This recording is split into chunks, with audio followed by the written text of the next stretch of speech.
Good morning students. 12वीं वाले बच्चे, सिद्धि हिंदी विद्यालय के इस ऑनलाइन क्लासेस में आपका फिर से एक बार स्वागत है।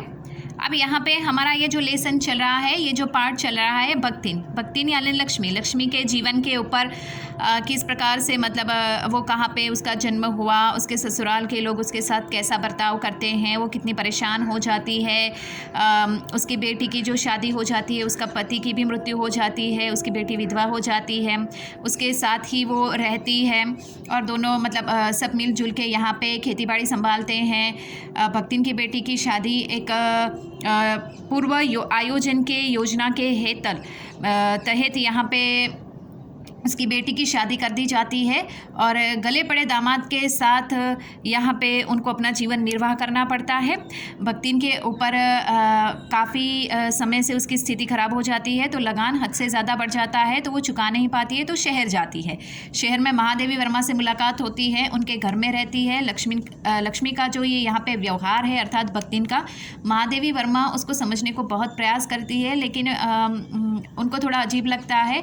तो कल के वीडियो में हमने लक्ष्मी कैसे अर्थात यहाँ पे भक्तिन जो है वो महादेवी वर्मा के घर में जब जाती है तो खाना पकाती है, तो उसका खाना पका हुआ जो खाना है वो देखकर यहाँ पे वो थोड़े आश्चर्य में डूब जाते हैं और जैसे तैसे बना हुआ खाना खाकर वो अपने काम के लिए यूनिवर्सिटी पहुँच जाते हैं, जहाँ पे शहरी और देहाती जीवन के बारे में वो सोचने लगते हैं।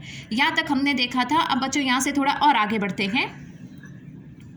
भक्तिन के इस क्षार गर्भित लेक्चर का प्रभाव यह हुआ कि मैं मीठे से विरक्ति के कारण, बिना गुड़ के और घी के अरुचि के कारण रूखी दाल से एक मोटी रोटी खाकर बहुत ठाठ से यूनिवर्सिटी पहुंची और न्याय सूत्र पढ़ते पढ़ते शहर और देहात के जीवन के इस अंतर में विचार करती रही।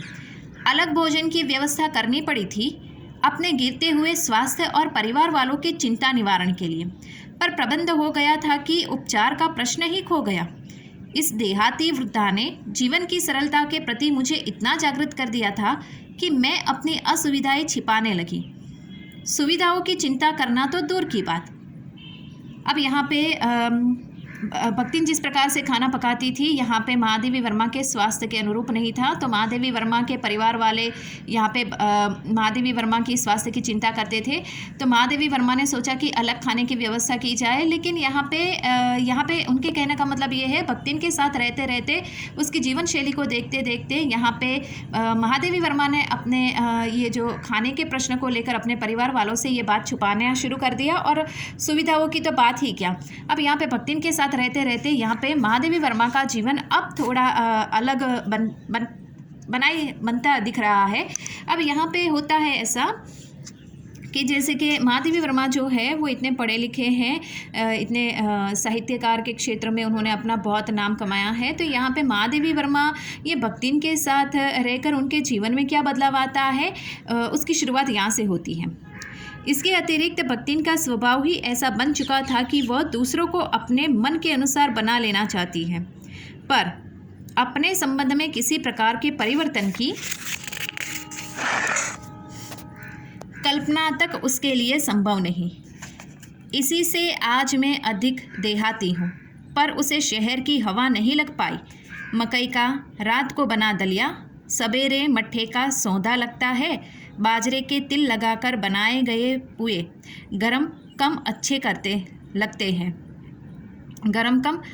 लगते हैं। ज्वार से भुने हुए भुट्टे के हरे दानों की खिचड़ी स्वादिष्ट होती है। सफ़ेद महुए की लपसी संसार भर के हलवे को लजा करती है आदि वह मुझे क्रियात्मक रूप से सिखाती रहती है, पर यहाँ का रसगुल्ला तक भक्तिन के पोपले मोह में प्रवेश करने का सौभाग्य नहीं प्राप्त कर सका। मेरे रात दिन नाराज़ होने पर भी उसने साफ धोती पहनना नहीं सीखा। वह मेरे स्वयं धोकर फैलाए हुए कपड़ों को भी वह तह करने के बहाने सिलवटों से भर देती है। मुझे उसने अपनी भाषा की अनेक दंत कथाएं कंठस्थ करा दी है, पर पुकारने पर वह आय के स्थान में जी कहने का शिष्टाचार भी नहीं सीख सकती। अब यहाँ पे भक्तिन का जो स्वभाव है उसका परिचय दिया गया है। यह भक्तिन का यहाँ पे चित्र है, वो कैसी दिखती है, किस प्रकार से उसका हाव भाव है, काम किस प्रकार से करती है, वो सब बातें हैं। अब यहाँ पे ये जो भक्तिन है महादेवी वर्मा का कहने का मतलब ये है कि जैसे कि भक्तिन गांव से आई है, देहाती है, पढ़ी लिखी नहीं है, लेकिन वो गांव से आई है, लेकिन उसमें शिष्टाचार है, ठीक है। वो सब काम करती है, लेकिन वो उसका जिस प्रकार से खाने का ये जो प्रक्रिया है, वो खाने की प्रक्रिया बहुत अच्छी। यहाँ पे वो महादेवी वर्मा को भी खाना पकाना सिखाती है, किस प्रकार से खाना पकता है, किस तरह से बनाया जाता है, उसका स्वाद कैसा होता है। लेकिन भक्तिन जो है उसका जीवन शहर में आकर भी नहीं बदला। बच्चों यहाँ पे एक बहुत अच्छी बात बताई गई है, इंसान की स्थिति। इंसान जैसे कि क्या होता है, हमारी पहले स्थिति थोड़ी अलग होती है, और जैसे ही हमारी स्थिति में परिवर्तन आता है, हमारा स्वभाव में भी परिवर्तन आता है। तो ये गलत होता है।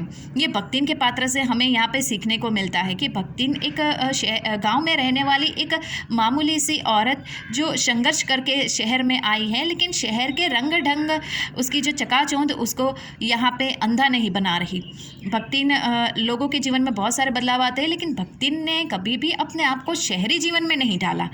आज भी यहाँ पे महादेवी वर्मा ने बताया है कि मतलब आज भी वो इतने समय से मेरे साथ रहती है, लेकिन यहाँ पे ऐसा अभी भी वो नहीं कि उसको पुकारने पर वो जी का शिष्टाचार भी वो लगाए। ऐसा नहीं है कि उसमें कोई सभ्यता संस्कृति, लेकिन भक्तिन में जितनी सभ्यता संस्कृति है वो गांव की है। और गांव की जैसे कि हम कहते हैं सभ्यता संस्कृति बहुत ही विशिष्ट और उम्दा होती है, जो सराहनीय होती है। तो भक्तिन ने भी यहाँ पे अपने गांव की शिष्टाचार की परिचय करवाया है। तो वो कभी भी शहर में आई, लेकिन शहर के रसगुल्ले, अर्थात शहर, कहने का मतलब उनका ऐसा है कि रसगुल्ले का स्वाद उन्होंने कभी नहीं चखा, अर्थात शहर की चकाचौंध में वो कभी अंधी नहीं हुई। क्यों? क्योंकि उसके तो उसका जो व्यवहार है, उसके व्यवहार में ही गांव का भोलापन, सादगी, शिष्टाचार, सभ्यता, संस्कृति समाई हुई है। तो भक्तिन ने यहाँ पे महादेवी वर्मा को अपने सभ्यता, ग्रामीण सभ्यता संस्कृति का परिचय करवाया। अब थोड़ा और आगे बढ़ते हुए हम देखते हैं बच्चों, यहाँ पे भक्तिन अच्छी है यह कहना कठिन होगा, क्योंकि उसमें दुर्गुणों का अभाव नहीं। वह सत्यवादी हरिश्चंद्र नहीं बन सकती, पर नरों का कुंजरवा कहने में भी विश्वास नहीं करती। मैं इधर उधर पड़े पैसे, रुपए, भंडार घर की किसी मटके में कैसे अंतर्हित हो जाते हैं, यह रहस्य भी भक्तिन जानती है। पर उस संबंध में किसी के संकेत करते ही